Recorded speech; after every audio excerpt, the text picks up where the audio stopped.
मियाँ साहब इंशाअल्लाह ताला बहुत जल्दी पाकिस्तान वापस आएंगे और मियाँ साहब के लिए अपने वतन से दूर रहना बहुत मुश्किल है इस उम्र में। 72 इयर्स की उम्र में जिस इंसान ने अपना खून पसीना हर चीज़ पाकिस्तान को दी हो, जिसकी बीवी की वालिद की कब्र पाकिस्तान के अंदर हो और वो उस कब्र पे रोज़ जाता हो, उसके लिए बहुत मुश्किल है अपने मुल्क से दूर रहना। और वो जेन्युइनली जब तक उनके जो हार्ट के स्पेशलिस्ट हैं, जब तक उनका जो हार्ट का सर्जन है, क्योंकि उनकी एक सर्जरी होना बाकी है हार्ट की, मैंने पहले भी बताया था कि एक उनकी मेजर आर्टरी 95% ब्लॉक्ड है। तो ना मुस्लिम लीग नून, ना मैं बतौर बेटी, ना उनके वो 3 बच्चे जो उनके साथ उधर लंदन में हैं, ना ये जो हमारे सब सीनियर साथी बैठे हुए हैं, और ना पाकिस्तान के अवाम जिनके अंदर मुस्लिम लीग नून की बहुत बड़ी तादाद है, कोई नहीं चाहता कि वो इलाज के बगैर वापस आएँ। और हाँ, इलाज वो अपना कराएंगे इंशाल्लाह, जैसे ही कोविड खुलेगा उनकी सर्जरी का होगा। लेकिन वो बीमार तो हैं, लेकिन उनका जज्बा बीमार नहीं है। वो बड़े आराम से इंशाअल्लाह पूरी कुव्वत के साथ PMLN को लीड करेंगे। ये खुशखबरी मैं पाकिस्तानियों को भी दूंगी, ये खुशखबरी मैं मीडिया के ज़रिए अपने कारकुनान को भी दूंगी। तो अब वो लोग जो उनको जो समझते थे कि नवाज शरीफ को सियासत से बाहर कर दिया, वो हाथ मलते रह जाए।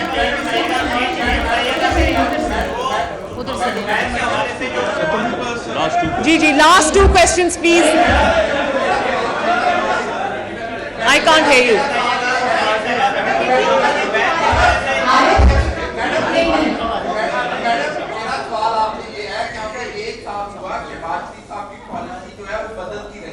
कभी वो मुकामत की बात करते रहे, कभी वो लड़ने की बात करते रहे, जबकि मियां मोहम्मद नवाज शरीफ का स्टांस से एक वो लड़ना चाहते हैं, वो मुल्क के लिए जैसे कि उनका एक नजरिया है उसमें खड़े हैं। क्या आप समझते हैं कि जो मुकामत की उसमें आपकी पार्टी की नुकसान पहुंचा, पंजाब में हुकूमत की न बन सकी, ये जबरदस्त रहा आपकी पॉलिसी के अंदर, और जिसकी वजह से आज तक बात जो है वो इसको भुगत रही है। क्या पंजाब में हुकूमत, एक मिनट, पंजाब में मेजॉरिटी के बावजूद हमारी हुकूमत क्यों नहीं बन सकी? मेरा यही सवाल है। उसका मतलब ये है कि आप मेजॉरिटी में होने के बावजूद अगर आप हुकूमत नहीं बना सके तो इलेक्शंस मैनेज थे। उसमें ना शहबाज शरीफ का कोई कसूर है, ना नवाज शरीफ का कोई कसूर है। और शहबाज शरीफ ने कभी ये नहीं कहा कि मेरा अपना बयानिया और नवाज शरीफ का अपना बयानिया है। ये मीडिया पे कुछ हजरात जो कि ना आकबत अंदेश दोस्त हैं इदारों के, वो ये सब बातें करते रहते हैं क्योंकि उनके पास और कुछ कहने के लिए नहीं है। मैं ये बात पहले कह चुकी हूँ, दोबारा दोहरा देती हूँ कि शहबाज शरीफ और नवाज शरीफ और मरियम नवाज और हम सब माशाल्लाह एक हैं और एक रहेंगे।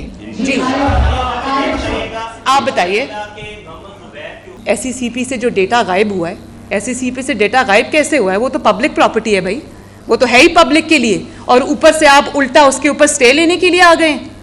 तो ये बहुत बड़ी बात है, अदालतें सब देख रही हैं।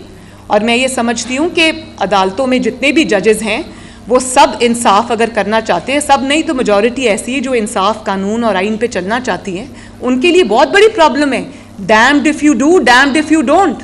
अगर वो इनका रास्ता दबाव में आके अगर वो इंसाफ और कानून के ख़िलाफ़ रास्ता अपनाते हैं तो उनके करियर्स मुतासर होते हैं, उनके ऊपर धब्बे लगते हैं, और वो करियर्स उनकी सिर्फ कुर्सी रहने तक या उनकी मुद्दत मुलाजमत रहने तक नहीं। अब आप देखें कि जो पिछले हजरात थे, मैं किसी का नाम नहीं लेना चाहूँगी, वो जा चुके हैं, आज अवाम उनको किस नाम से याद करती है?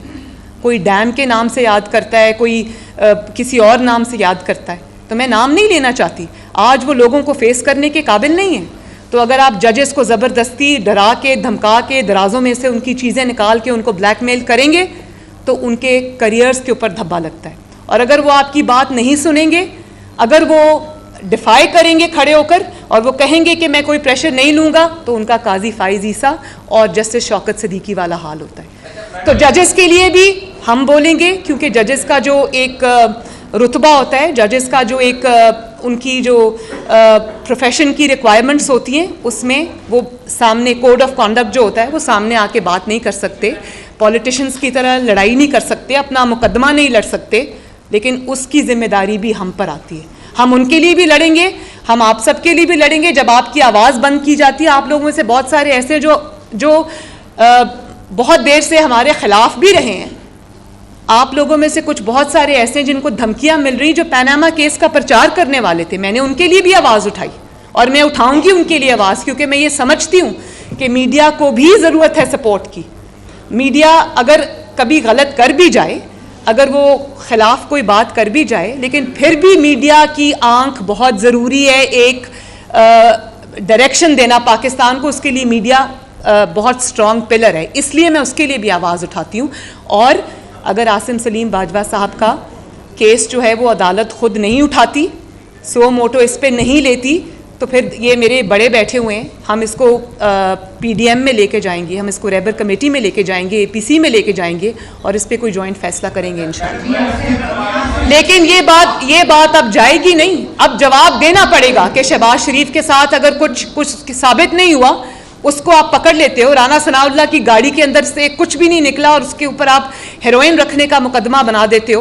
तो 99 कंपनीज जिसकी निकल आई हैं, जिसकी सैकड़ों फ्रेंचाइज निकल आई है, जिसके बीवी बच्चों पर इल्ज़ामात साबित शुदा हैं, वो खुलेआम क्यों फिर रहा है? उसको कोई अदालत पूछने की जरूरत क्यों नहीं रखती? ये सवाल तो उठेगा जी।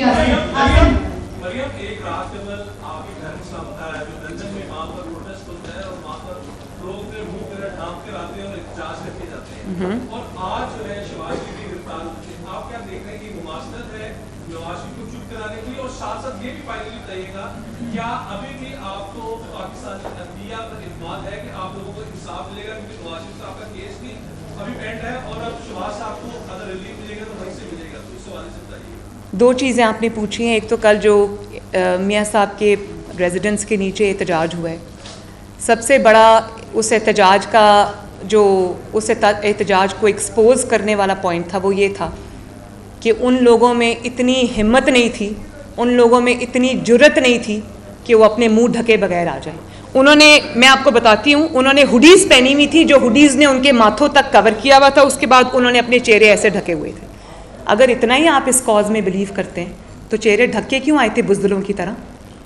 और फिर उसके बाद मैंने पढ़ा कि पीटीआई ने उसको कम्प्लीटली डिसोन कर दिया।